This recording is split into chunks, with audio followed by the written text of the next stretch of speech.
So I'm going to be on the stage for the next 1 hour and 45 minutes. Be prepared, but it's going to be exciting 1 hour 45 minutes. I can assure you that. I'm going to talk to you about things that you may not be aware of what MMA does. There is a lot of work that we as an industry body, as an association, putting together for the last 3 to 4 years, actually more than 4 years. We've invested millions of dollars into the research I'm going to show. I'm going to share with you some works, thought leadership guidelines and structures that we totally believe will fundamentally change the way the world works when it comes to advertising and marketing.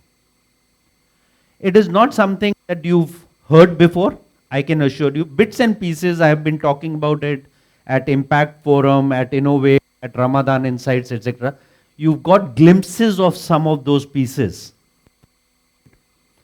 And what we try to do today with this executive dialogue is primarily for the members to share with you what we believe the future is going to be. How advertising and marketing would fundamentally change in the next 3 to 5 years. Some of these features that I'm going to talk to you about may resonate with you, some may not. And there's no right or wrong here. Your maturity of an organization, your maturity of the country, our maturity of the region and all that, not align directly with all of these frameworks. It may not align with all of these policies that we are trying to put together. But what we are trying to do is to share with you what it will be in 3 to 5 years. We may not be ready today, but we need to be aware of the fact that this is all going to happen. And be ready. Hello. Okay. Can somebody fix this? So I need to use both of them? Okay. Okay. So you can take this. I think this is better.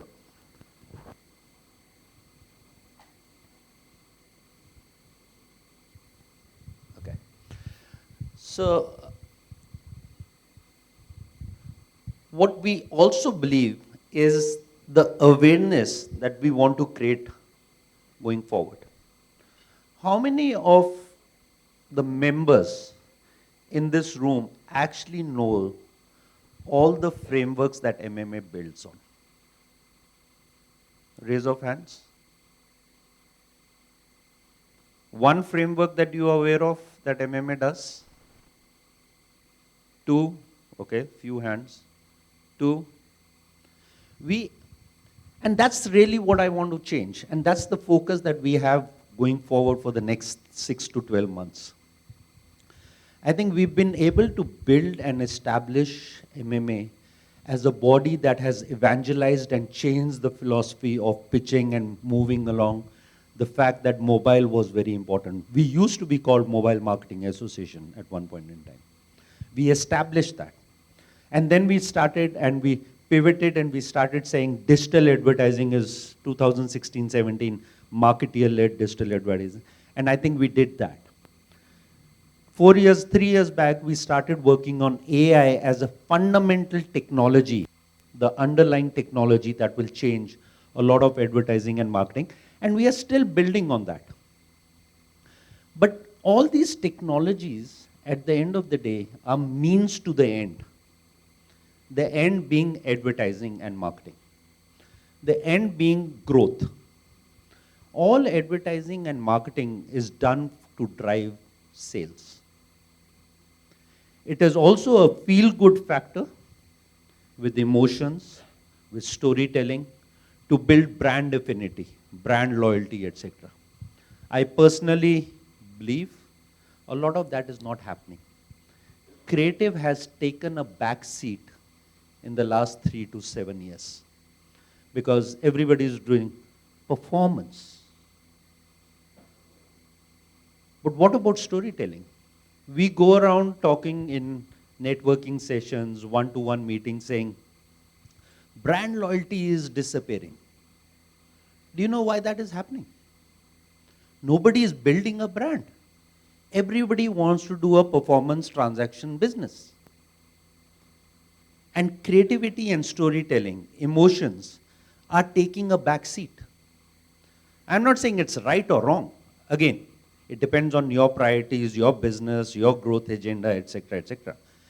But when we look at advertising and marketing, the fundamental is that it has to be a holistic story. It has to have brand. It has to have affinity. It has to drive sales. It has to have growth. That is the function of advertising and marketing. We are getting sidelined or tracked into different, or getting pushed into different positions based on whatever innovation is happening, whatever priorities the business is driving.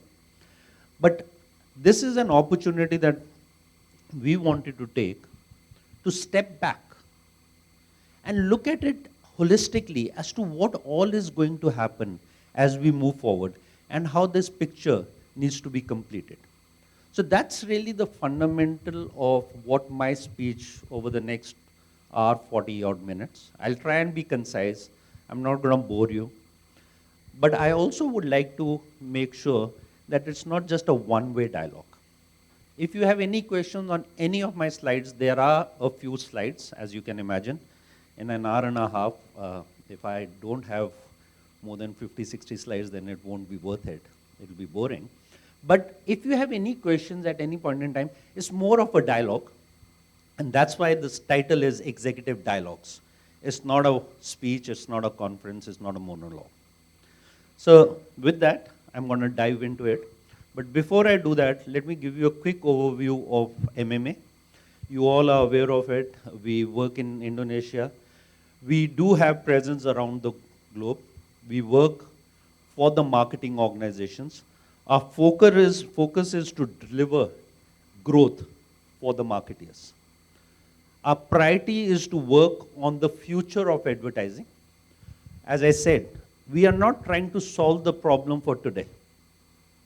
We are not trying to solve the problem for tomorrow. We are trying to solve the problem for 3 years down the line. And I think it's easier said than done. And for some of you in the room, it might be that you're talking about something which we are not sure what's going to happen.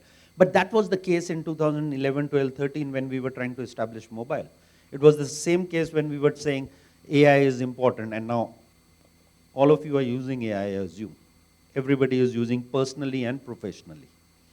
And therefore, there are certain fundamentals behind that need to be built. We need to build revolutionary ideas. We need to challenge the norms. What is happening today doesn't necessarily mean it's the right thing. If we don't challenge the norms, we will not be able to build on decision-making capabilities, which is now being available with all the data that we have. We have more data today than we ever had. And tomorrow it's going to be even more. And it'll double in the next 12 months. There was a saying in 2004-05 when we were getting into the mobile business. I was working with Microsoft, and they used to say the chipset cost will reduce by half, and the quantum of processing will increase by double every year. And we've seen that. Similarly, I think on the data is going to be the same as we move forward. Data is the new oil was the first term that was used 10 years back. But we've really not seen data yet. It's now going to happen. Now the maturity index of data is starting to approach. And we need to drive that change in the thinking as an industry together. So our reason for being is the marketing organizations. We are very unique compared to a lot of the other industry bodies. We have the entire ecosystem. While our priority is to solve the problems and find the opportunities for the marketing organizations, we have the entire ecosystem as part of our membership, because we believe nobody alone can do this. And we are working for the marketing organizations to help shape that future of marketing that we believe is going to work by building insights, models, and frameworks, which are going to be replicable across the world.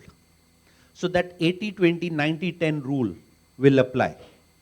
When we initially said measurement viewability is 2 seconds, most of the world used it. Business performance indexes use different models. Somebody said, I'll pay you for five seconds and I'll pay you additional money. Somebody said, I'll pay you on a fully viewable ad and I'll pay you 10 times the more amount. Those are business metrics. Do not confuse industry standards with business metrics. And so what we are trying to do are some of those standards. Right now, all the work that we do in our think tanks are not standards. They are stepping stones to those standards. But most of them, in my view, will become standards in the next 3, 4, 6, 12 months. One of them, we are working with Stanford right now and the academia institutes to actually get them to build into a standard. So some of you have seen this video, and I actually use this video strategically here, is to give a message on how we need to keep an eye on the ball, because the space that we all belong to is changing very fast. It's changing so quickly that if you blink, you lose out sometimes. So have a watch at this video. I think you'll get the message at the end of the video. To test just how much attention the attention-stealing design of the new Skoda Fabia actually steals, we left one parked on this ordinary road in West London. We wanted to see if its sharp crystalline shapes, bold lines and lower, wider profile would attract the desired level of attention. Will the 17-inch black alloy wheels stop passers-by in their tracks? Will the angular headlights attract the attention of other road users? Will a crowd gather to check out its fresh, sporty look? Well, not quite. But did the attention-stealing design distract you from noticing that the entire street has been changing right before your very eyes? Don't believe us? Have another look. Did you spot the van changing to a taxi? How about the scooter changing to a pair of bicycles? Or the lady holding a pig? Let alone the fact that the entire street is now completely different. Didn't think so. So there we have it. Proof that This is our world. It's changing. Everything around is changing very quickly. And sometimes we miss that.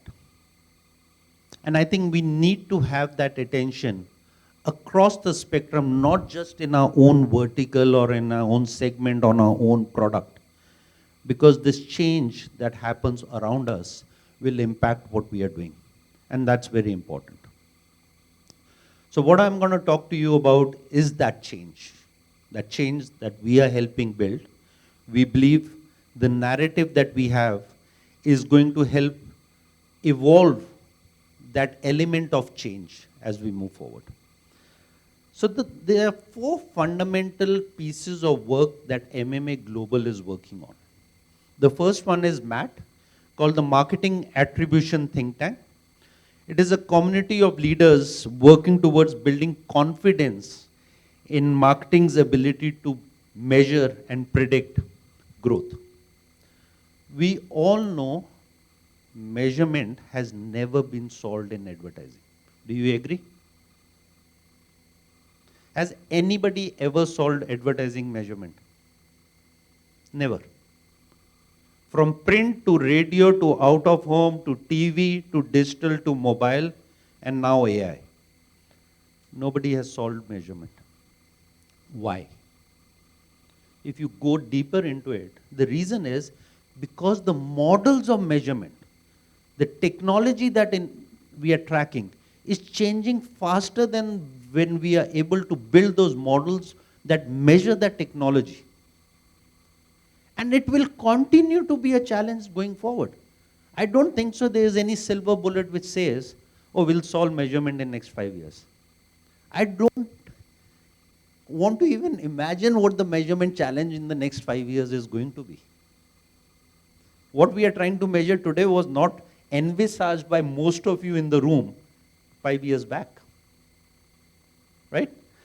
But that doesn't mean that we cannot start working on the framework of what those criteria could look like, what some models of measurement could look like in the dynamics of the world that we are in. And that's that think tank that we are working on.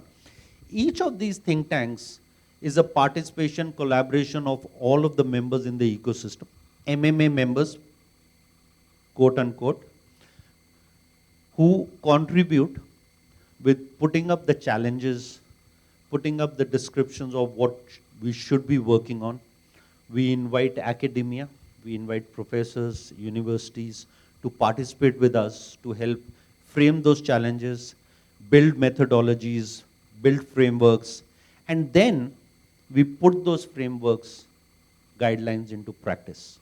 We do use cases, we do test cases, and build data which we believe, which is some of the data that I'm going to present to you today, of how in certain environments those measurement things can be tracked. Again, we are not trying to solve measurement on the whole, but in certain environments, in certain spaces, in certain segments we can. And it's fundamentally different from the way it was being done earlier, and I'll share more on that. Second is MOST. So MOST is Marketing Organization Structure Think Tank, which basically is helping build evidence-based marketing organizations. And the organization structures and dynamics that will change as we move forward. I'll give you an example. When was the first time you guys got to know about a title called CDO? We all have been working in the industry for a fair bit of time. When was the first time anybody got to know the title CDO? Chief Digital Officer. Any idea? 10 years? Right? Give or take 10, 12 years? There was no such title before that, right? Why did that title come into being? Because 10% or 15% or 20% of the marketing budget moved to digital. And the traditional organization didn't know what to do with it, how to adopt digital. So they said, okay, let's find somebody who can do digital. We'll title him Chief Digital Officer. His role, her role will be figuring out what digital is. The digital transformation started with that within organizations, companies, and so on and so forth. 5 years later, data became big. So you had another CDO added to the organization called Chief Data Officer. Didn't exist 5 years back. 3-4 years back, consumer experience became big. So you have a Chief Experience Officer. These are just titles that I'm talking about, but don't get misled with the title. The point is digital, data, experience. These are functions of marketing that are becoming more and more prevalent, more and more structured. And therefore the organization structures are changing. Now today, if I am a marketing organization and I spend 90% of my budget on digital, what's the difference between a role of a CMO and a CDO? Theoretically speaking. I know CMO is a broader role, but theoretically speaking. What's the difference of a work profile between a data officer and a technology officer?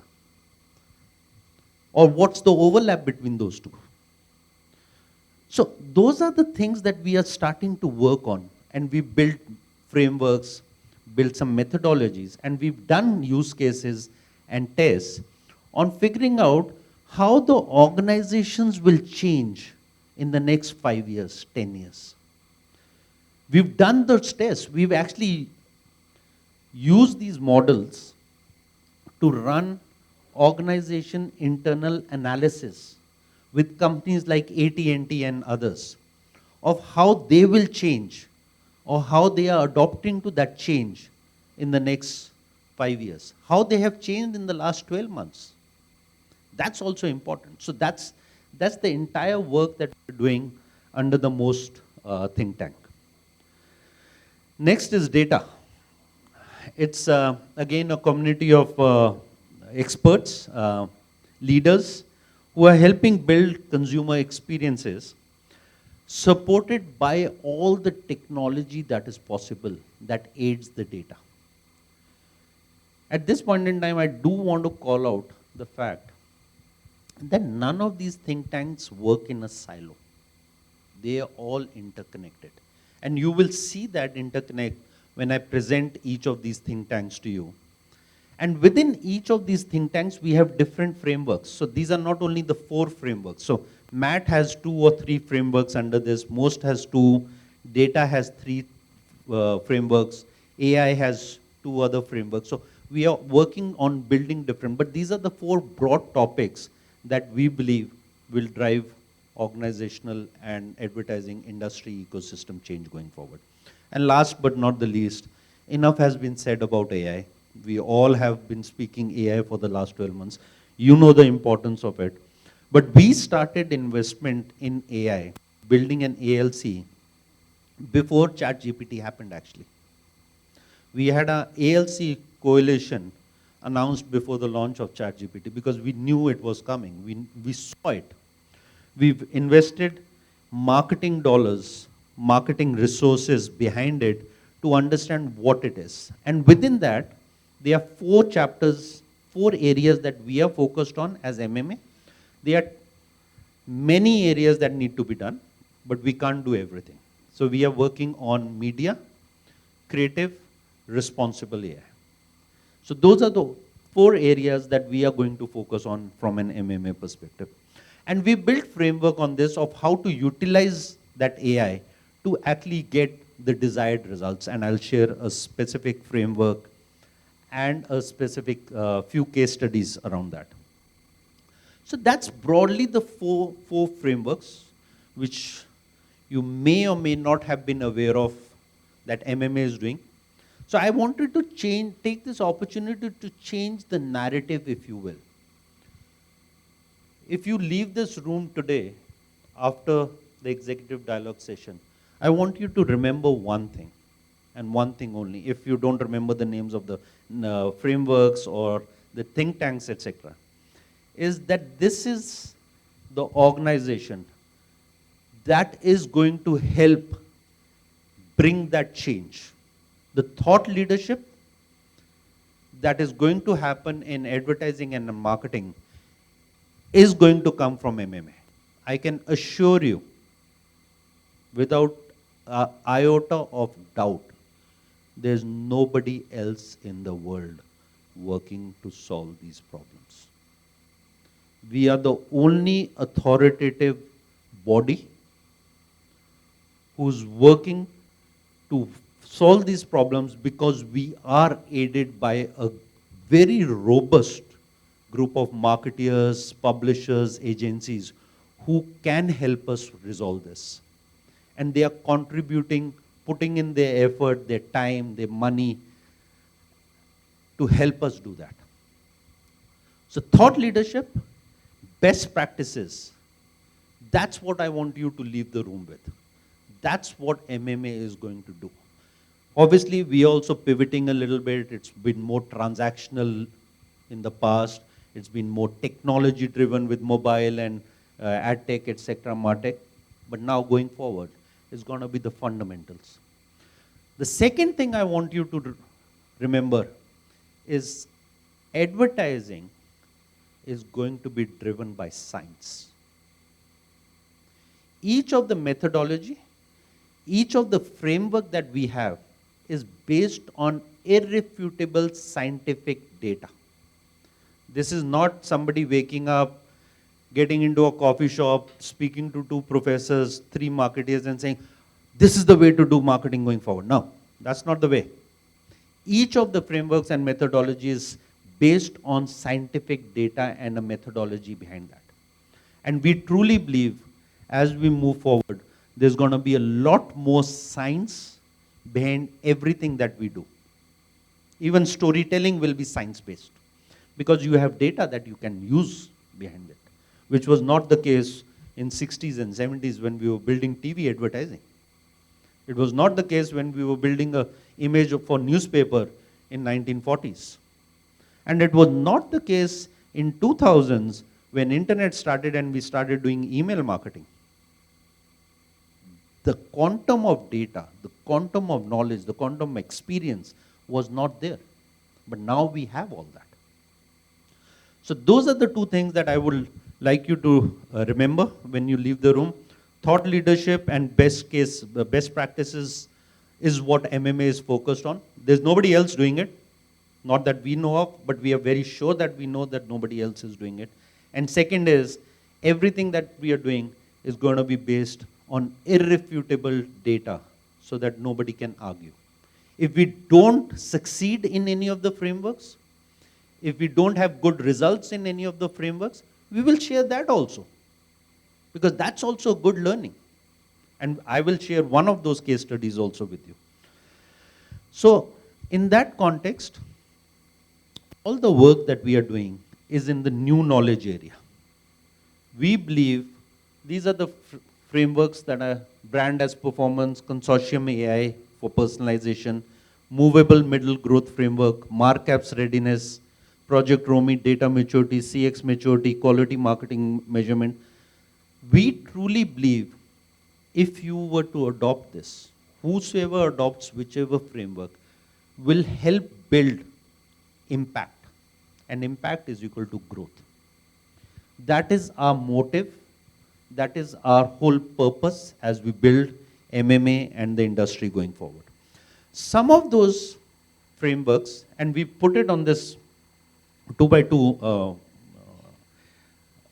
chart, is some of them are very strategic in nature. Some are very optimization-led in nature. What that means. For example, markups, which is the most organization think tank. It is not something that you can do today as a campaign. It has to be done inside an organization. It is strategic to the business. It will take time and effort and all that. So it's very strategic. And therefore, it sits here. It doesn't have a lot of yield to begin with. It'll have incremental yield. But that yield will build on itself. On the other extreme, we have frameworks which can do 70, 80, 100, 200% yield on a performance campaign or on a brand campaign, which is AI-driven, which is optimization, etc. So it goes across the spectrum. But everything that you see on this chart, everything, we can assure you will add value to the shareholders of any organization. Because fundamentally, each of these frameworks, each of these case studies, each of these think tanks is actually working towards building those insights and building those insights to help apply what we believe is value and extract value out of this. And as you can see, these 7 frameworks that are there, I'm not going to walk you through all 7 because I think it's an overload of information. Today will be only 3 and eventually will come. And also the 3 that I've selected are low-hanging fruits, applicable to the market, you can execute in today. Example being markups, most think tank. Do you know till last 2 years back, how many attributes were there in marketing? In a global marketing, how many marketing attributes are there? Anybody can tell me that? Functions, marketing functions. 72.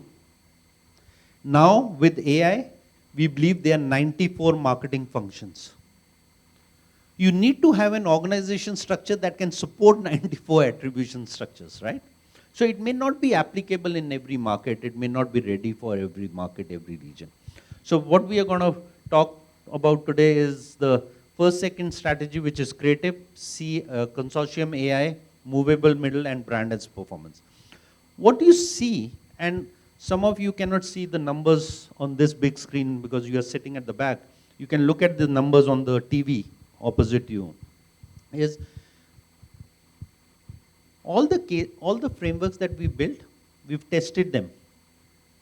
On an average, this is the yield that we've been able to prove for each of the frameworks in the last 36 months. We've done consortium AI personalization. We've done 21 case studies. On an average, we've been able to optimize 137 to 259% of the marketing yield. For movable middle framework, if you've adopted it, if you exercise that and build on it, about 75 to 100% yield on the existing budgets and existing programs. Brand as performance, about 15%. So different programs, more strategic, more optimization, etc. At the end of the day, all the initiatives that we are working on is working towards this thing, to help raise the growth of an organization. We truly believe, and we have a data point here, Kroger, which is an e-commerce grocery store in US, have worked with us on each of the framework. And we have a case study from them, from CAPS to MMGF to brand as performance, first, second strategy, and they've also executed markups. They truly believe that their valuation has increased by $3.4 billion because of the insights that they have gained. These are public numbers. They have allowed us to share these numbers. $3.4 billion. These are not million, billion. Is the valuation increase they believe they've been able to get by adopting these frameworks. Like that, there are many other organizations, but I'm not going to go through all of them. So, I'm going to take a pause. I'm going to open it up for questions. If anybody has any questions till now on the approach, the frameworks, the thought process, I'm happy to do that. As I said, it's a dialogue. It's not a one-way monologue. So I'm happy to do that before I dive into the frameworks.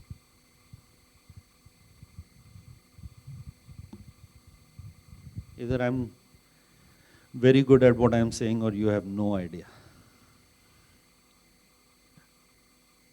You broadly follow what I'm getting at, right? Yeah, go ahead.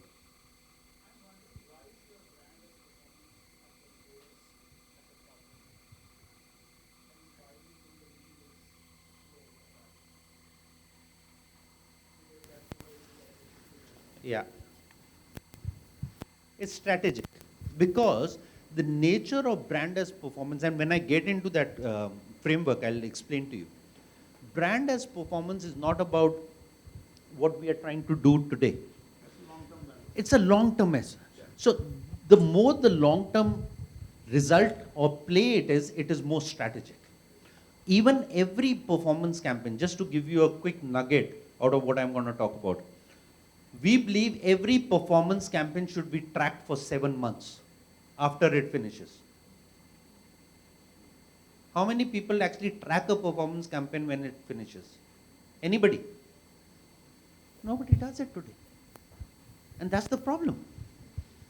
You should track, even if it's a 10-day campaign, you should track it for at least 7 to 12 months after it finishes to actually get the affinity of the brand. And that's where you are building a brand. Because, example being, if you buy my product based on a performance campaign, you live with my product for the duration of the lifespan of the product. It doesn't finish tomorrow. So that is why it is strategic. Strategic at this point in time. More adoption, more work that you end up doing, it will start moving towards the optimization piece. Anybody else? Any other questions? Okay, so let's dive into the first one, which is the simplest one. First, second strategy. We did this framework almost 6 years back, first time. This framework is based on neuroscience. Remember the word science. I'm going to use it more than I have ever used it in my life doing advertising and marketing. Because we fundamentally have understood that even creative has to be driven by science, has to be driven by the data that we've acquired. Has anybody seen this presentation in the past in this room? First, second strategy. Anybody aware of it? No? Good. I say only good because then it gives me an opportunity to share a few things which, if you've seen earlier, you will not be as excited. From a blink to an imprint to an heartbeat. What we are saying is, the world has all been about reach. World has all been about penetration. Is anybody challenging that? If we are challenging that of a creative asset, if it is about reach, what are you trying to measure of that reach? And why should you be bothered about it? So, before I go into this, I want to set the context by showing you a video. Again, like the attention span video, which you saw. I'm going to share one more video of how the world is changing and how real time the world is becoming. Just watch this video, guys.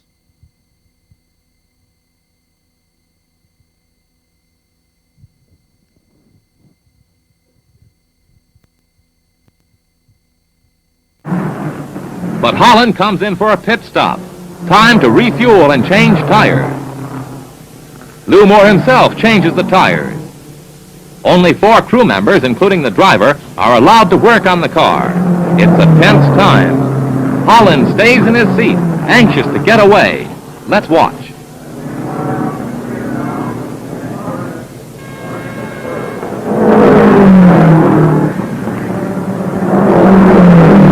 You know F1, right? So you get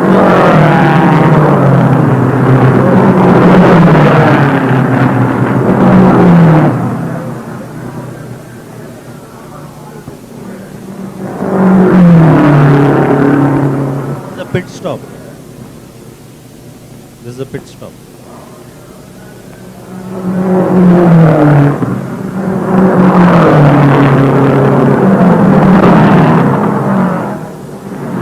The tires are changed at last. A crewman polishes the windshield as Holland moves away just 67 seconds after he stopped.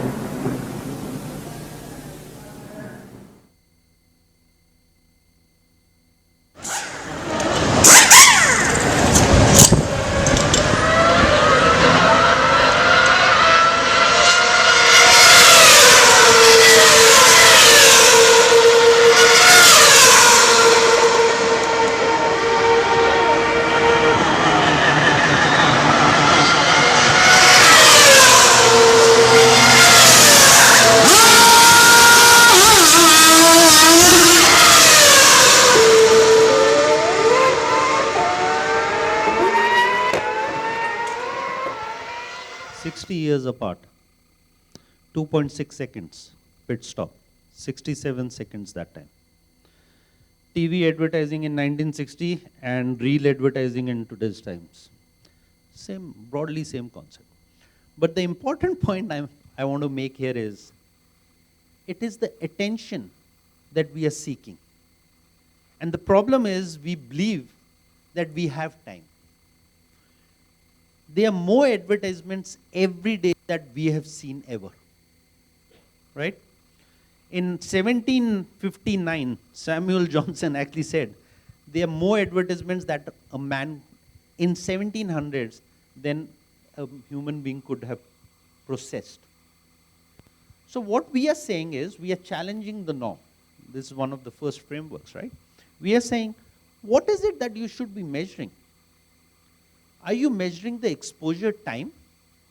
Are you measuring the attention? Or are you going to measure the impact? We believe at the end of the day, everything should move to impact. If you are not able to drive that impact, it doesn't make sense having the exposure. If you have 10,000 views of your ad and nobody buys your product, what the hell? Why do you have that ad? So you need to start orienting towards that kind of a growth framework.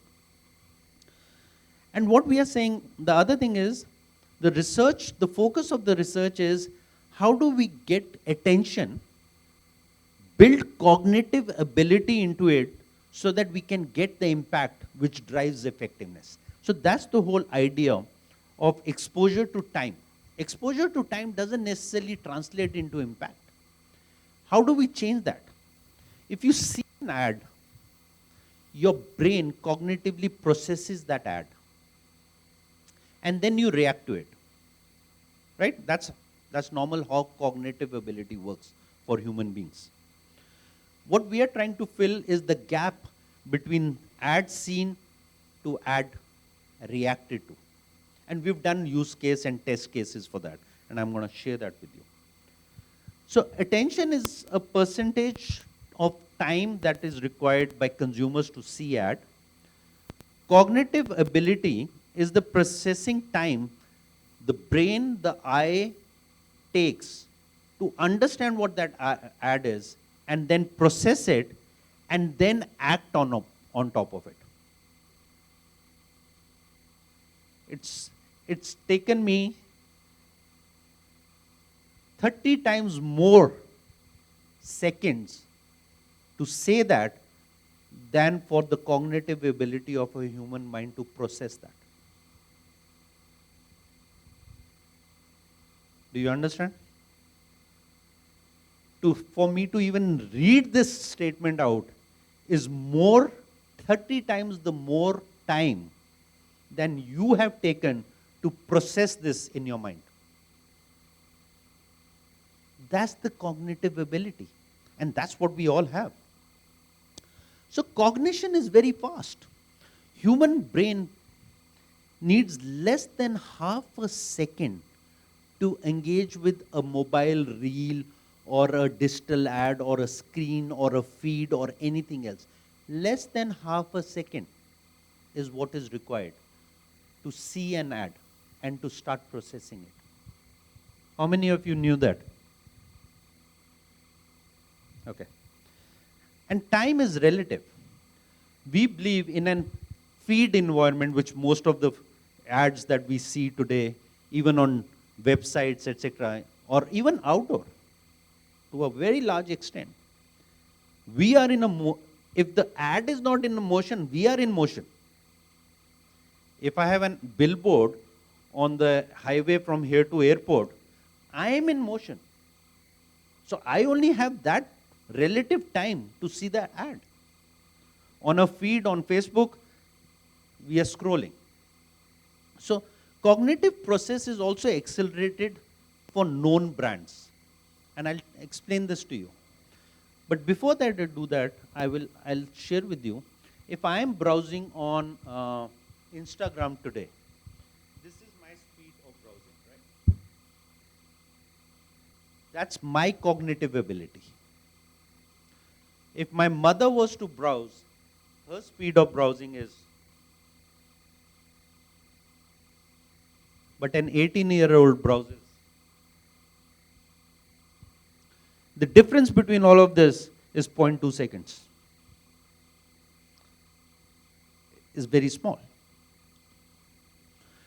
And what we are also saying is we've established this framework to give certain guidelines and best practices to the industry that you need to start adopting from the moment you start to think of a creative. The moment you start to think of a creative, what should you be looking at?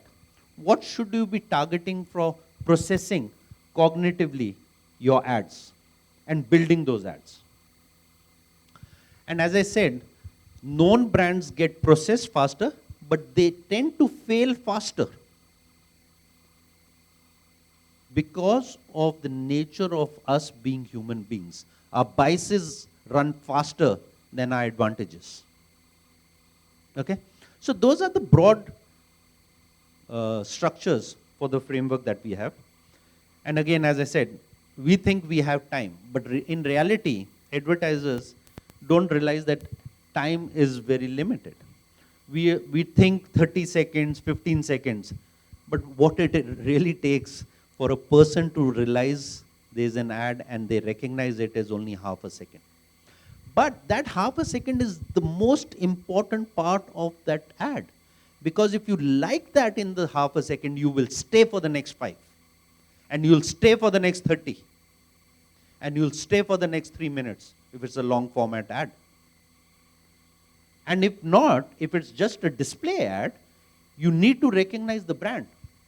A lot of the times we've seen, you all have seen an image, a GIF image or something on, or a video, 5-second video on YouTube, Insta, etc., etc.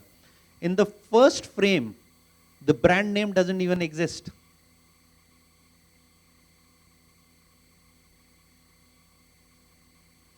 If I can recognize the brand in the first half a second, why would you not put your brand in the first frame? Something to think about. How many of us are doing that actively? So what I'm going to share with you is some of those practices, which is based on this format of 4 power, which is visual, simple, pervasive, and memorable. How do you start to build creative assets within your organization? Anything that you do with this framework.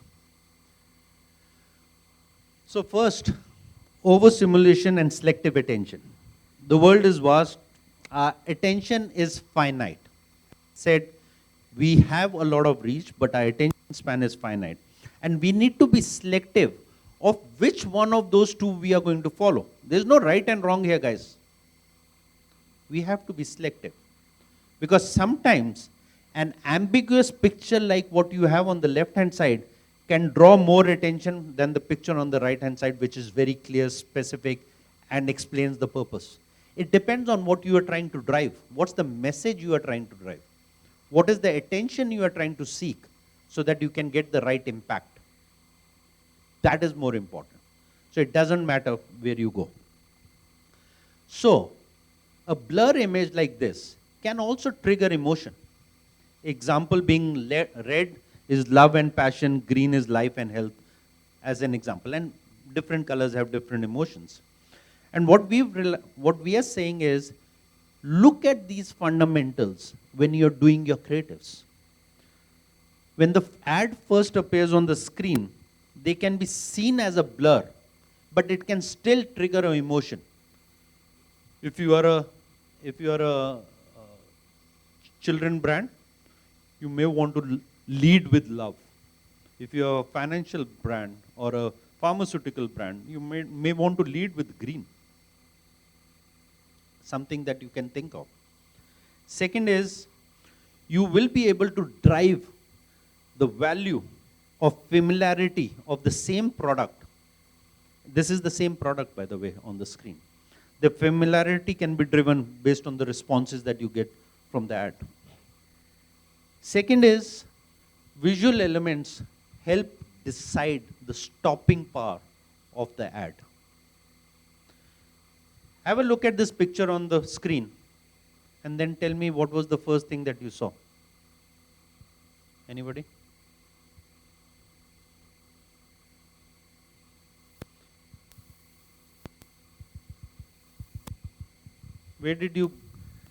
What stood out in this picture on this side? There you go. Red is 2% of this page. But you saw red. You didn't see the tower, which is like 5 times, 50 times bigger. It is contextual. You saw red. In a structure which has contrast, it has angles, it has color composition, density of picture, etc., which is all part of and important when required. So it depends on your creative assets of what you want to drive the power to. This goes to something which used to happen in shopper marketing. shopper marketing was eye tracking. You used to get people to wear glasses, walk into a shopping mall, and you used to track their eyes as to where their eyes goes first. And therefore, those particular shelves used to be branded and structured to get it more attention. And this is on the same model of cognitive ability and eye tracking behind it. Next is for visual strategy. Where are you driving the attention of the consumer on your creative? Are you trying to drive it to a complex image or a very simple image? Are you trying to drive it to complexity of the image or the complexity of the platform?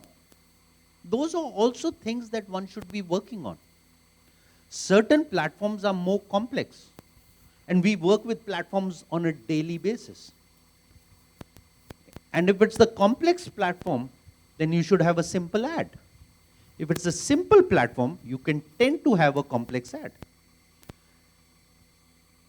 So this is what we were talking about, is in a complex item, if you want to get an increased attention, you need to have simpler platform. This image is pretty complex at the bottom, but on the other hand, it's simple. And here, if you see, the complexity is very low. It's 17% because it's a shoe. It's as simple as that. But see where the people start putting their eyes within the image. This is the heat map of the image. People are actually not looking at the shoe first. They are trying to figure out what is this which is not really visible, which is the blur area. That is where the eye goes first. Again, I am not saying it. Science is saying it. We've tracked it. We've got people to do this eye tracking, and we've got data behind it. Okay? So complexity versus this thing. The next is, in an image, motion also drives emotion. Now, in this image, there is a motion of a rock falling, right? Static pictures that evolve perceived motion, and it attracts attention. If it was static versus a perceived motion picture side by side, you will tend to look at the picture which has motion first. That's human. That's cognitive. There's no denying that. There's no challenging that. That's where the science comes into play.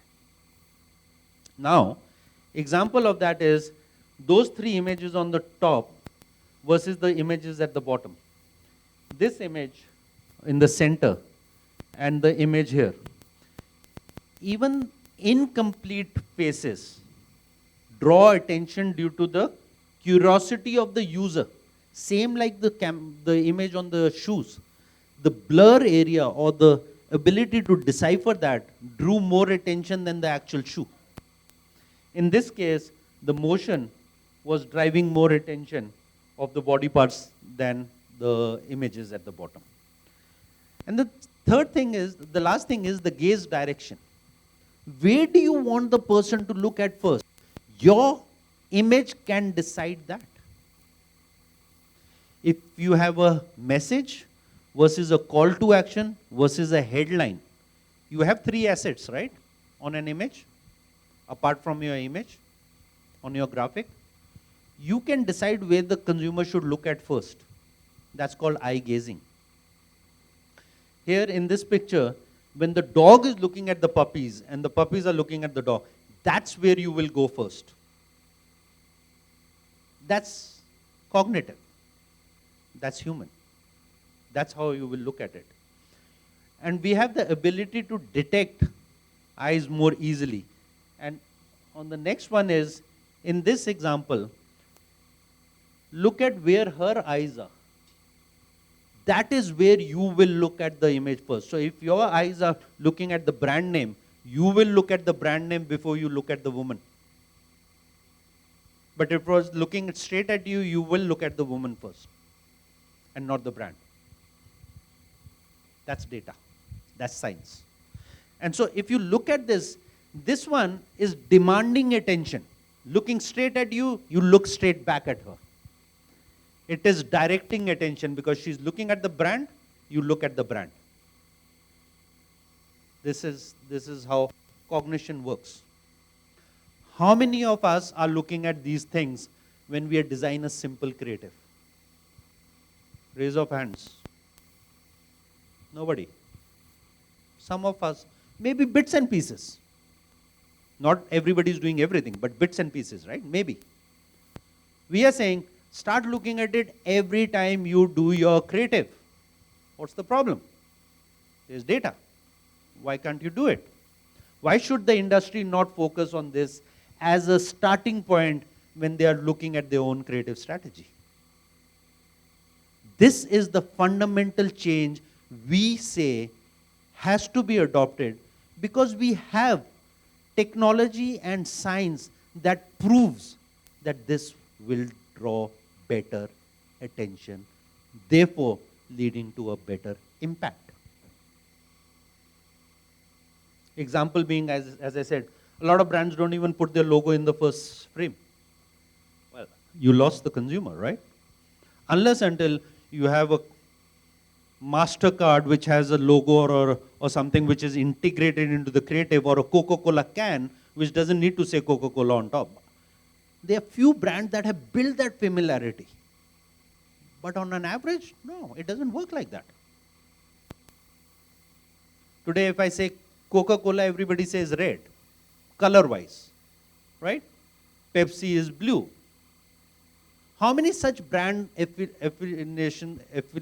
definitions can you actually draw on? Not many, I can assure you. You can't.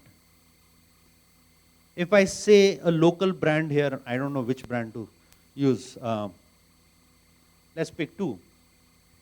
Indofood, what color would you say? Can you say a color? Difficult, right? It's a big brand. Nestle, Unilever, Wings, Mayora. You can't pick a brand. It's not that easy. It has taken Coca-Cola and Pepsi to build into that thing over 100 years. And they built on it day after day because it was singular brand. One product. Now they have many, but today also, Coke has 10 other products. Not everybody is red, but Coca-Cola in your mind is always red. So that's the affinity that you are building. So what we are saying is, you should have a first-second strategy for your products. This document is available and the detailed methodology is available on MMA Global website. You all are members, you all have login, you can download it. You can start to use it.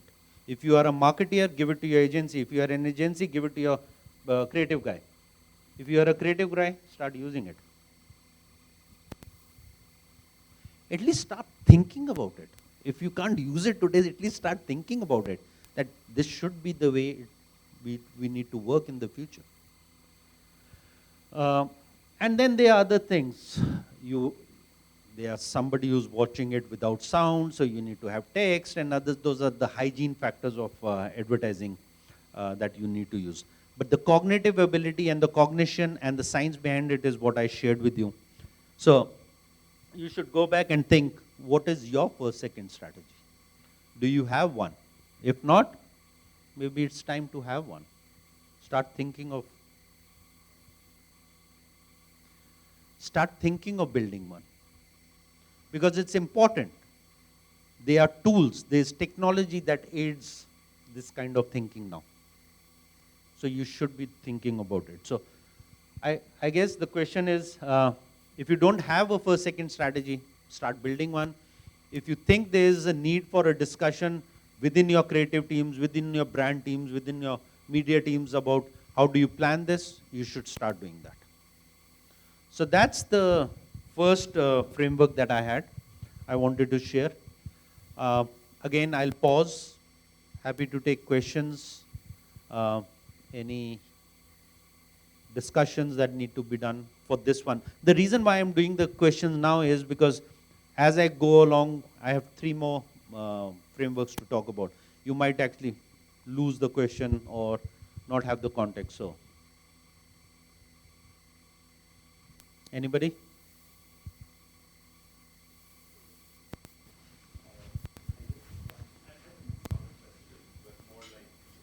can add if I can add a build to that. And so I think a couple of years, a little more than 3-4 years back, there has been an extensive conversation of driving the whole thing of attention-driven creativity and attention-driven media buying within the industry. And as you know, like Lumen, like the likes of Lumen, or seen so many people coming out. So there were a couple of pilots which, when we unfolded in Indonesia, even in some of the clients within Indonesia, there were so there was an appreciation of it. I think the marketeers were telling like, yeah, this is a way to buy, build, drive your creative recognition. But the point and challenges came up on scalability. Like, let's say when you're doing this, all the heat map, or first thing first, all the attention partners available globally, the models, the eye track models, are very geographically restricted. So how does the attention eye movement happens when it comes to the Southeast Asia landscape? So that became a, while we know human eye can't be very racially or ethnically different, but that came as a question from like, do you have a model which is very Southeast Asia? So, you know, you are extending a eye tracking model from another country. And second is, even if you're applying my creative interventions and doing my adjustment, as when my campaign or when my campaign is on live, I don't have because we are talking science today, and I think it's the right discussion. We are bringing this science and measurement, and while my theories and all are backed by science, but I'm not actually putting it on, could not put it on practice because I don't have a modeled same panel, right, when I'm firing the same creative. Third point is, the whole conversation was very, very, very digital-centric and a display banner and format-centric. When it comes to the wall garden, they define the attention in their own wall garden terms.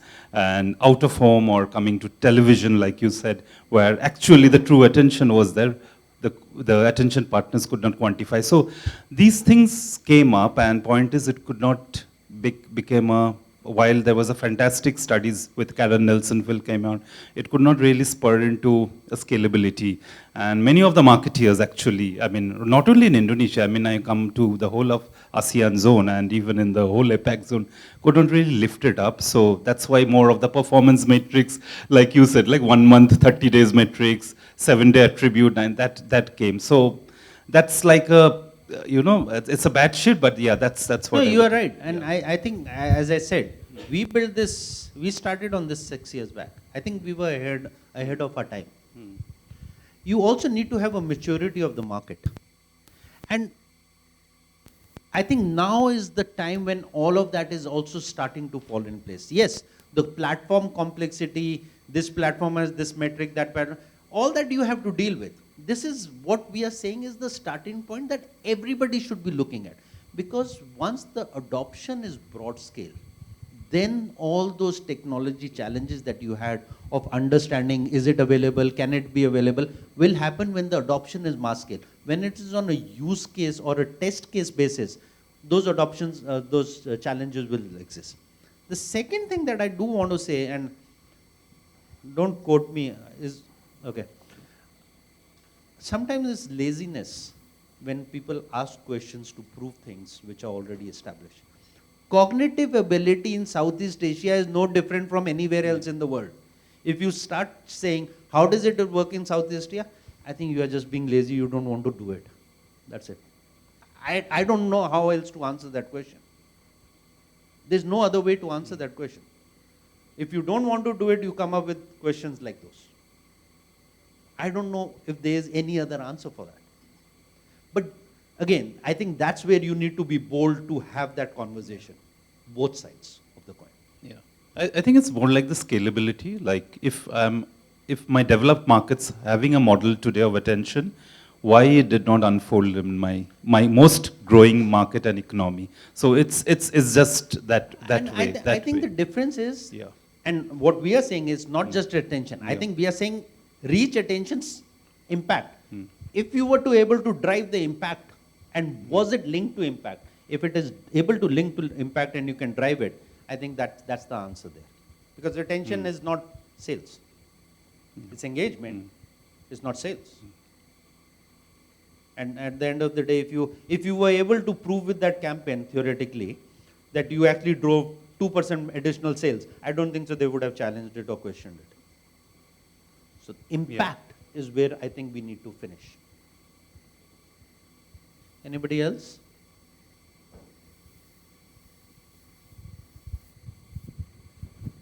Okay.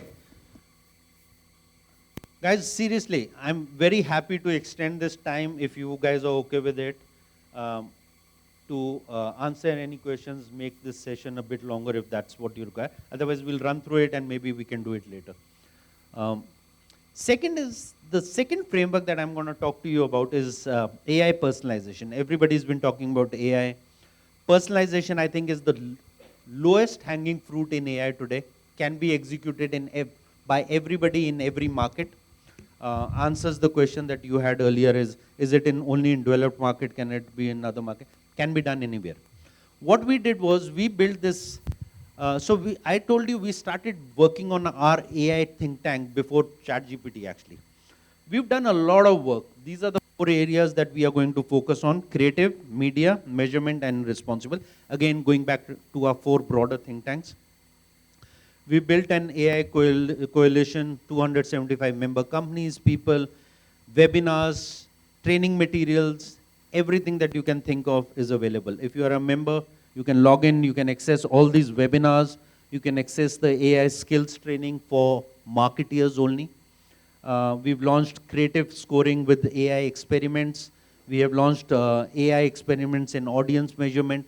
All these frameworks are there. But what I'm going to talk to you about is one of them today, which is CAPS, Consortium for AI Personalization. Now, okay, why am I rushing? I have time. Audience in AI, creative in AI, all of this is content, white papers, structures, thought leadership that is already available. You can access it. You will start adopting some of it. What we are saying is the premise of personalization is, can you increase the efficiency of your media by building the right creatives to be served? AI can help do that. That's the premise. And we believe, after having done this, we believe we can actually do it and have a better yield. So single message, rule-based segmented message, DCO, and so on and so forth. And then AI-powered personalization, which can happen on one channel. I'm just giving you a broad outline of what it is. And AI-powered personalization, omni-channel. This is the destination we are trying to get to. This is where advertising started. And I think we can get here very quickly. You can do it across any aspect of your creative. You have audience features, message features you can use. And therefore, you can get into a segmentation clustering environment which is personalized. That is the broad philosophy of the methodology that we've used. So if you were to do 2 creatives, do A/B testing, and you realize the creative B is better by 6%, you will use creative B, which means you have an yield of 20%. Simple maths. If you do that same in 2 cohorts, A/B testing for males and females, you realize this cohort A creative works, this B creative works 8% better than this, and you do the you do the maths beyond that, you realize you have 40% improvement in your creative assets. Simple maths, okay? Everybody understands? If you keep on doing it to many such creatives, not just 2 sets, 3 sets, 4 sets, if you keep doing it for 100 such sets, what will happen? The hypothesis is it will keep adding incremental value to your yield. And that incremental value over a period of time, over a set of creatives, will be X amount more than where you started with. So this is the broad thesis or hypothesis behind the methodology that we built. Again, methodology, framework, all details available on MMA Global, you can go and download behind your member login. So what we did was we did this test with Kroger. They built 72 versions of the creative. Now when I say creative, please remember, I am saying this is an output of a creative. We are not talking about just the creative. We are talking about the assets in the creative. Assets means 3 sizes, 3 templates, 3 images, 2 headlines. Those are the assets that have been built and given to AI. AI renders the creative based on the assets, based on the cohorts, based on the signals that it picks up from the media plan. Okay? And if you do that 72 versions into all these metrics, device OS, segment, data signals, time, day of the week, etc., you have probably 133 million opportunities to find the right person for the right creative, for the right message, for the right headline, for the right call to action. That is the scale at which we believe personalization should be done. Personalization is not rule-based that you plan, okay, morning is this, evening is that. That's not personalization. When we did this for Kroger, they had a digital KPI. They launched a new website to drive consumers to buy grocery. They wanted people to come to their website. It was tested in an AI environment and a non-AI environment. AI environment had 42% better click-throughs, 259% better KPI metrics than a non-AI. 17% more transactions were led from it, 16% total revenue, additional revenue. A quick overview of what a complete AI-driven personalization model can yield is this example. We've not just done it with Kroger. We've done it with many other brands. But what is important here is for me to share with you how is it different, because a lot of the time people think, I have also gotten into conversation saying, but I do programmatic, that's also machine learning. It's not AI. DCO is not AI, it's rule-based. Currently, the dynamic creative optimization that we are doing, which is completely led and optimized by AI, will eventually lead into creative optimization in a single channel and then multi-channel. How it works is simple. You have what your product definitions are. You have the creative elements, image, headline, subtext, call to action, background, size, etc. And that is fed into the tool, not the end creative. Your creative agency gives us the assets. They give the assets which are approved by the brand. AI, based on the signals, based on all the parameters that it has, will render one of these, this plus this plus this plus this plus this, and serve the ad. That is the model that it happens. But remember, when you use AI, there is no manual intervention. If you start a campaign, you cannot change that campaign in between. Even if there was a creative that was not yielding any result, you cannot say, I am going to pull that creative out. That's not how AI works. AI is fully automated. You start it and you let it run. That's how AI works. So that's why we say rule-based, DCO, programmatic, none of that is truly AI. Let's play this video. You can see how those assets are changing based on the different, the creative is changing based on the different assets. This is a representation of how AI picks it up. This is not the tool. This is just a representation of how the assets keep changing based on different headline, different call to action, etc. All of this is done automated. And then what we can track is which creative ran, which creative got the best CTA, which creative got the best impact, which got the best click-through, etc., etc. All this is what technology can do, we can track and can be established. It is all scientific. Again, I do want to say, in this particular case, which was done for Chevrolet, GM Motors, there was a particular creative which was image number 2, headline number 1, call to action number 3, which yielded the best results for them. They did not decide that creative. The brand did not decide. The AI decided the mix of the creative and kept serving. I'll give you one more example. I like Formula One. You saw an example of that with that pit stop.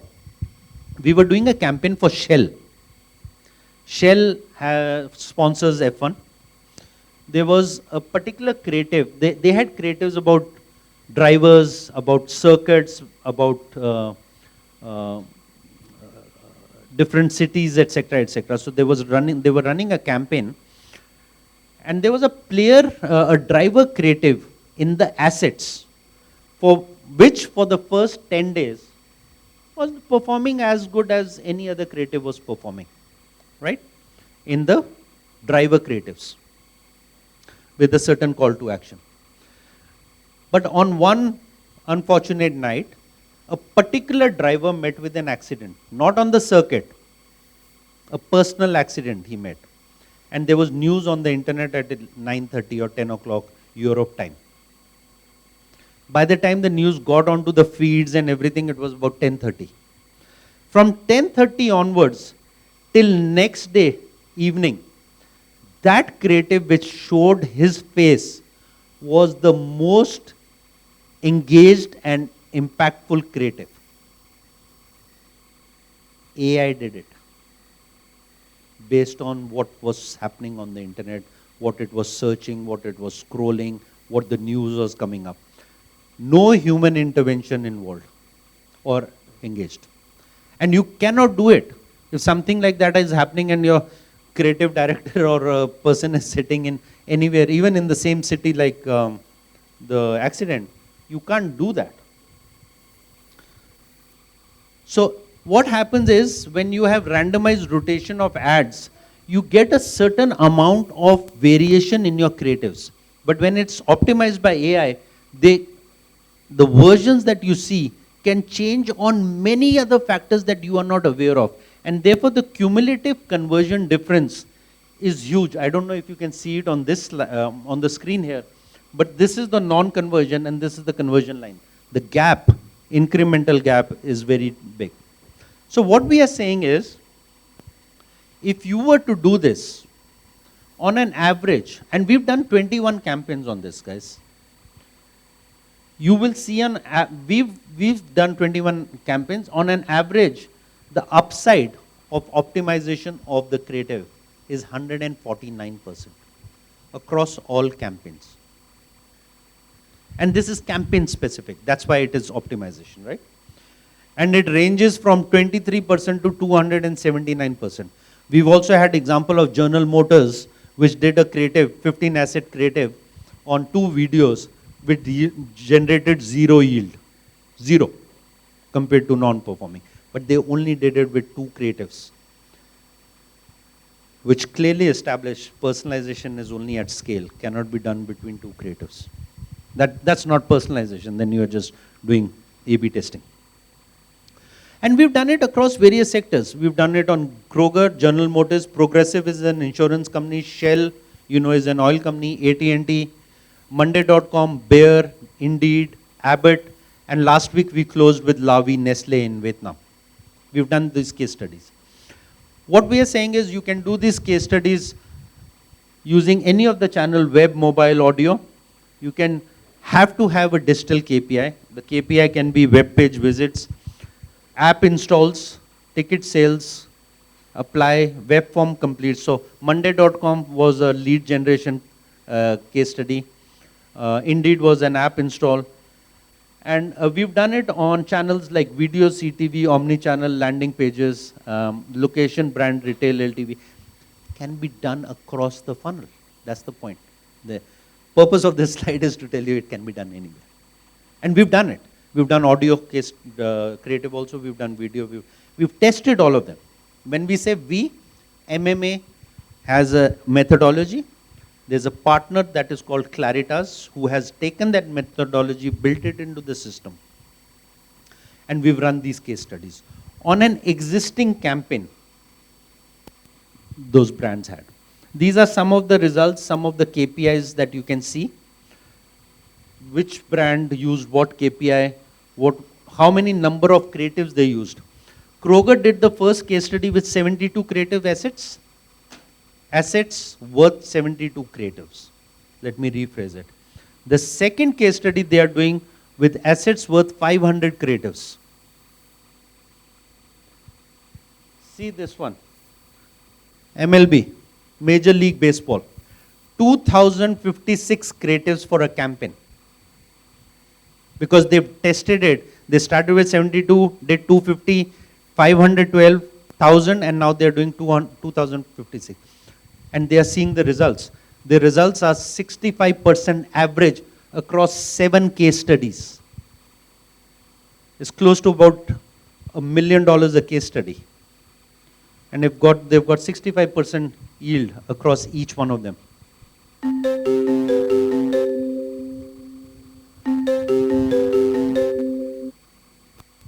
This is for me? Okay. You need to add 15 minutes to that, please. So we are saying, but we can do this and measure this on open web only.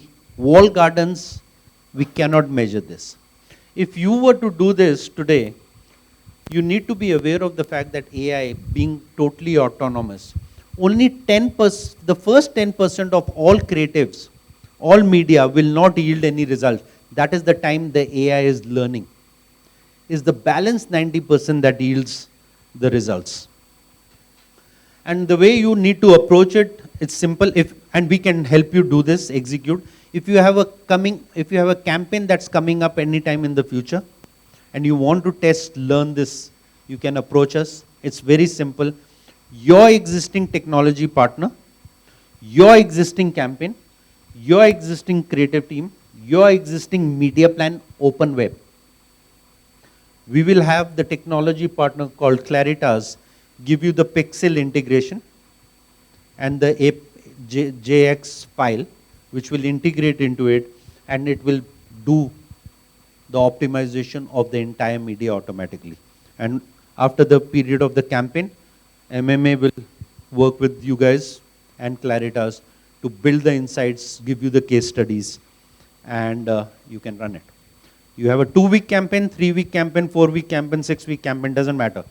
Whichever structure, your existing campaign as it is, which is running, integrate AI into that. But when I say AI, again, I want to be very clear and be very mindful. It is not about implementing a part of AI. It has to be driven end to end. The next framework, and I'm going to skip the Q&A if that's okay with you guys. Anybody has any question before I go to the last one? Okay. Just skip it and then maybe we can, because we're going to do tea after this, I can help answer. The third framework that I have is, we are talking about, is the movable middle. So there's been a theory about penetration. Patanto also said it was all about reach, right? Penetration. We fundamentally believe with all the data that you have now, what is the point of doing penetration across the entire customer base? Why would you want to do that?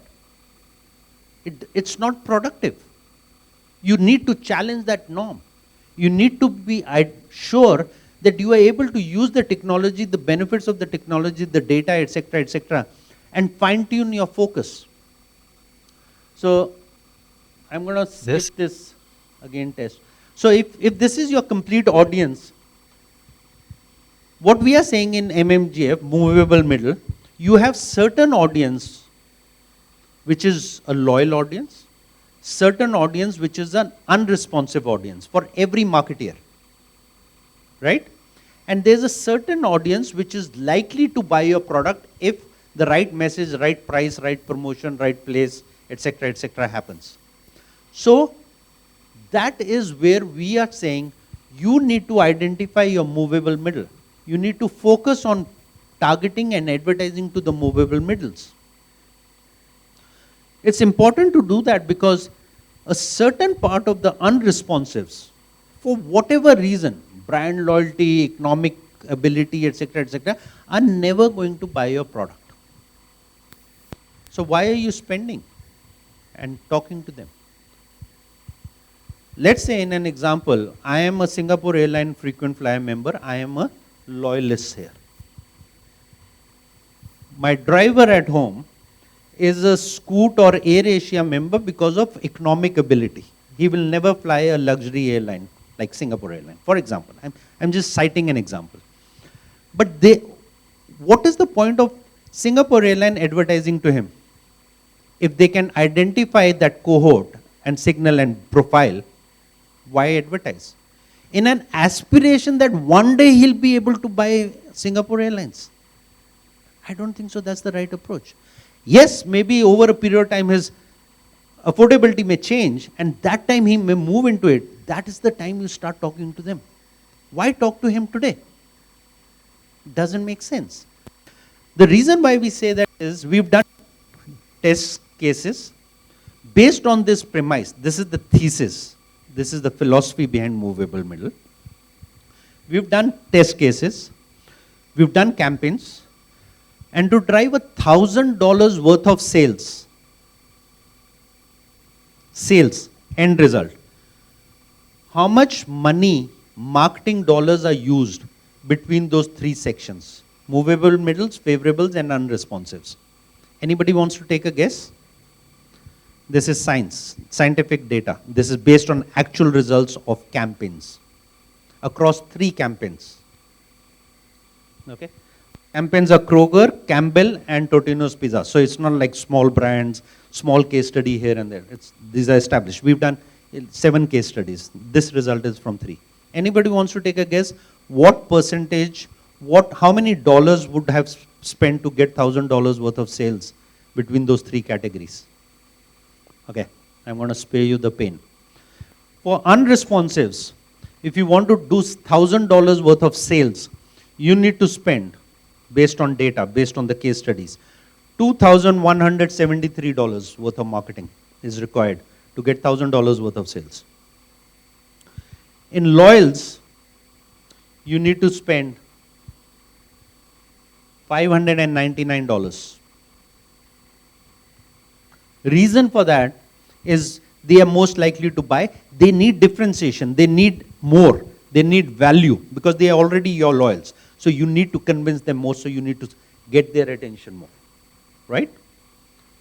But in movable middle, if you want to get their attention and get them to drive $1,000 worth of sales for the right message, it only takes $157 worth of marketing. Now, this is fundamentally different from penetration, where this 40% unresponsives would have taken $40 of 100 or 40 cents of a dollar. Simple. If there were 100 people and $100, you'd spend $1 per person, right? That's how it works. You would have spent $70 for these people. What, $30 here and $10 there. But that's not how it is. That's not how science works. That's not how movable middle framework works. And that's why we are saying it's not about penetration. It's not about reach. It's about figuring out the right audience. You have the audience. You have the signals. You have the segments. You have the cohorts. You have the data. You have the platforms that can do all this. You just need to figure out what your right audience is and then target them. And then get the results that are available for sales. This is fundamentally what we are saying, going back to my opening speech, fundamentally changing advertising and marketing. If you were to start adopting this, campaign after campaign after campaign, you will increase your unresponsive to responsives and responsive to loyalists. And loyalists may move out also. I'm not saying they will stay all the time. But there is a function of science behind this. You have been able to establish categorically that you can achieve these results. These are all the case studies that we've done. Again, you can see the spectrum from financial services to CPG, retail, apparel, pharmaceutical, etc. This is the multiplier. On an average, you see 44%, 20%, 46, 50, 50, 81, 28% yield on all those campaigns. These are not small numbers. They look small numbers on the screen, but imagine if you can go to the brand and say, I've got 50% or 80% better yield on the same dollar that I've spent. Again and again and again. And I'm now being able to build a data map and a first party data or whatever the case may be, which now is more expansive. It adds value to your entire organization's growth. That is the fundamental change and challenge that MMA wants to bring. That's what we are trying to pitch for. So that's the angle that, and in each of them, here we were measuring, for CVS we were measuring ROAS. CVS is a pharmaceutical store. Walk-in clients buying their products. In Campbell's, we were trying to figure out the penetration of the brand Campbell's. Campbell's, by the way, has a 78% penetration in that brand. 78% penetration in the brand. Kroger was sales, again linked to the old case study. And in Ali Bank, it was incremental accounts that were being driven. So that's the third framework. And now I'll talk about the fourth framework very quickly. The reason the fourth framework is also at the bottom is, and the last one I'm talking about, is also adaptability and adoption in the market. I think the first two that I said, first one you can adopt today, you go back home, go back to your office, you can start doing it. Second one, CAPS framework, you can start adopting. You have a campaign, come to us, we'll give you the technology, you can go and start running that. It's as simple as that. We've invested few $1 million behind all this. If any of these frameworks were done by a consulting organization or a technology organization, each of this product would be a couple of $100,000 for you to even start playing around with. It's free. Sometimes you don't value free, but I can tell you, start working with it. This is where your future is. This is where all the products are going to be going forward. There'll be companies built on these frameworks in days to come.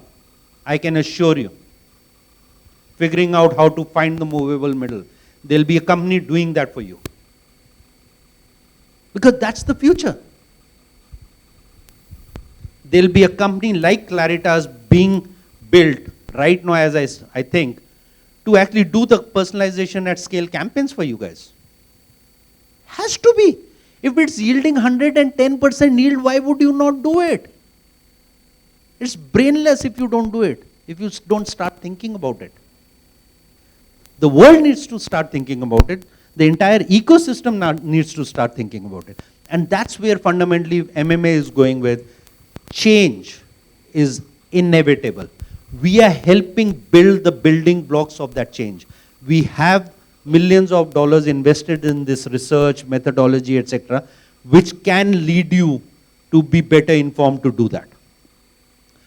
So last but not the least is brand as performance. I actually spoke about it when the first question came. Dheeraj asked me the question, what's the difference between the two? Brand versus performance, performance versus brand has been the discussion over the last few years. We've increasingly gone more into brand performance over the last 3 to 5 years as an industry. We've been sales driven and so on and so forth. And it has come at a cost of creativity and brand. And we spoke about it in that opening bit. So if you remember, you need to have brand affinity, brand recall, etc., etc. So the approach and methodology is that we have the user level deterministic data. We have the use case of multi-touch attribution. We have test environments. We have measure of sales and brand affinity. All those data points any campaign will have, any marketer will have, right? All of you have this. You have the range of scale and pre-matched and post-matched data. So if you have all of that, why am I not thinking of approaching it from the quantification of the impact on brand. If you're doing a performance campaign, what's the impact on brand? Why are we not measuring it? You have a performance campaign which has run. Your brand logo is on top of it. Your product is on it. Nobody is bothered about measuring brand on that. Why? Because it's not a brand campaign. It's just a mindset. We are so skewed into performance that we are forgetting that the brand is the motherhood for everything that we do. If we don't build the brand, long term, it will not generate results. And 64% don't think marketing attribution is accepted outside marketing. Reason for that, there's every profession around the world, doctors, engineers, chartered accountants, architects, everybody goes through a program and a course and gets a certification or a degree, right? Can you become a doctor without a degree? Engineer? Chartered accountant? Can you become a marketeer without degree? Yes. There's no course for marketing. There's no degree or diploma for marketing. Anybody can come and become a marketeer. That's the reality. Which is very opportunistic, very good. We are not woke as an industry, but it also has its own challenges. There are no fundamental grounds that everybody agrees to. Everybody comes with their own opinion. When you are learning, becoming a doctor, you are taught if you take the heart out, the man will die. Nobody says if you do an open web campaign, you will fail or you will succeed. Nobody says that. There is no fundamental ground, right? So if that is the case, what we are saying is we've invested, for example, in this particular case study, we've invested $2 million. We've done 40,000 surveys to get the methodology right across banking, food, telecom, retail. And what's the value of brand short-term versus long-term? How do you differentiate channels and tactics? And what's the optimal allocation of size? Partners, Google, Meta, Yahoo. You can see all of this. Each case study has the same background, right? Each framework has the same kind of support. What we are saying here is, 4 o'clock, is you need to work with the single source data. So I'll try and summarize this slide. Few years back, we started with third-party data. The world evolved to first-party data. What I am saying, personally, and I've been saying it for 12 months, we need to go to zero-party data. How many of the people in the room know what zero-party data is? A few. Zero-party data is a unified single source of data. If I am a first party, if I am a brand, I own my data. You are a platform, you own your data, you are a third party to me. If we combine the two data points, you mask them, combine it, and generate a single user ID, that's zero data, zero-party data. The world needs to go to zero-party data, then only we will be able to track that entire holy grail of 360-degree, omni-channel, etc., because you will partner with a retail house, a TV house, a brand marketeer, a technology provider like Facebook, Google, TikTok, etc. All of their singular data points will then become a zero-party data. Nobody will own it, and everybody will own it. That is the single source of truth. We will get there. Now, I personally believe we will get there faster than I would have thought 7 months back when I first spoke about it. I wrote an article about it 7 months back. I got a lot of questions as to, are you serious? I am serious. And I'll tell you why I am serious. The single source of data, if you can get to a single source of data, we've tracked it to a shopper data in this brand as performance campaign in Kroger's case, we tracked it to a shopper data, which became the single source of data between online and shoppers. And we were able to drive 1.9x, 3x, and 6x results of that campaign that happened. And these were performance campaigns or brand campaigns. Either of them we were tracking. And we realized that if we did that tracking for a period of 7 months from the end of the campaign, what were the results? How did the same consumer transact with my brand and my product over a period of 7 months after the initial engagement and sales? And what we realized is 4x better returns over a period of 7 months, 5x better penetration for the brand. In the Kroger case study, I'll show you the video first, and then I'll talk about it, and those are the last 3 slides. And I'd give up forever See this video. to touch You you, will not even see the brand. 'cause I know that you feel me somehow. You're the closest to heaven that I'll ever be, and I don't wanna go home right now. And all I can taste is this moment, and all I can breathe is your life.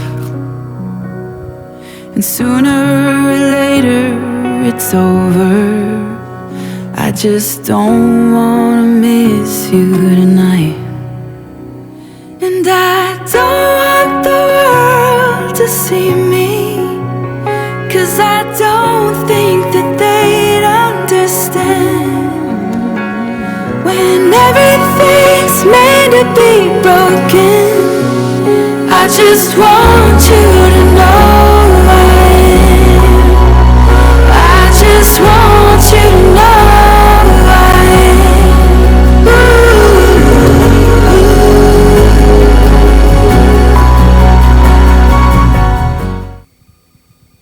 Did it not drive sales?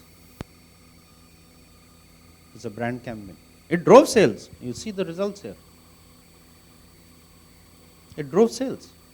It didn't sell, but it drove sales. Huge sales. 68% upside in their e-commerce. In their e-commerce sales for a period of 6 months and 11 weeks. And we tracked this over a 7-month period, this campaign, over a 7-month period after that. And what we realized were 3 critical, and this was one of the many campaigns, I'm sharing only one, is brand marketing works. It still works.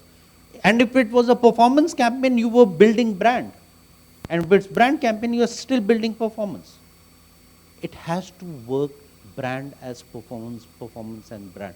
You cannot be in a singular world in one-lane highway, on a one-lane highway.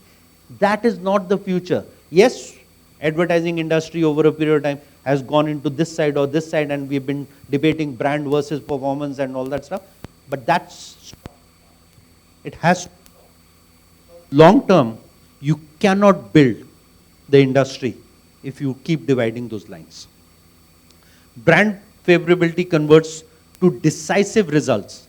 And the third is marketing impact. It compounds over time. We've seen this in each of these cases over a period of time, 7-month period, 7%, 24% and 1% increase of sales of those campaigns. And brand favorability on each of them with regard to the same consumer is 5x over the 7-month period. If it was not tracked, we wouldn't know that. We wouldn't know that. And therefore, we've established or built a metric that you need to have a track. You need to track it for a 7-month period as a starting point. Some campaigns could be 12 months. You could do it for 24 months. I don't know. We've not done that case study yet. But it has to be done. Because no matter whether you're doing a performance campaign or a brand campaign, where cost of acquisition is lower, favorable customers. Again, favorable versus non-favorable, like we have the methodology in movable middle framework, and creative assets. At the end of the day, everything is to divide higher share of the growth. So, to summarize, I think between these 4 frameworks, this is the most difficult to do in a market like Indonesia, because you don't really have the shopper market data. But if you do, for your particular brand, come talk to us. If you have any source of single source data for that particular product or campaign, come talk to us. We'll execute this. You can test it. You want to do the MMGF, caps, or first, second, learn, test and learn. You never know what you will find. You will fail maybe, I don't know. But that's also learning. So to summarize, we have lots of tools. You go online, you can see research tools, RFI tools, strategy documents, templates. Each of this framework has all this data on the website. From white papers to tools to strategy documents, etc., etc. You can start learning. You can start living some of that, breathing some of that. And you have, you can download reports and white papers, etc. So last slide, and I'll summarize where I started. What MMA is doing, we truly believe, is helping shape that future. These are the 4 broad frameworks that we are working on. What I have shared today with you are 4 of those frameworks, 2 of them in data and 1 in attribution. I have not spoken to you about most. I have spoken to you one about the AI, this thing. The idea is you need to start looking at and challenging the existing norms. You think about MMA, think where the change is going to come from, thought leadership is going to come from, and think marketing is going to be driven by science as we move forward. The sooner you realize that, the sooner you evangelize that, the sooner you have these conversations over dinner and networking and cocktails, the sooner the industry in Indonesia will mature. And we will be better off than where we were. Thank you, everybody. Thank you very much, Mr. Rohit Dadwal, for that insightful session. Yes, sir? Any questions? Oh, yes, we do have.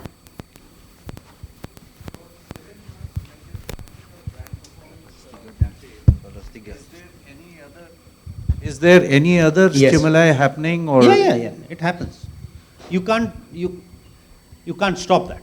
No brand will be able to stop that. But you're tracking the metrics of that profile of the user, the campaign, and the persuasion of that campaign going forward.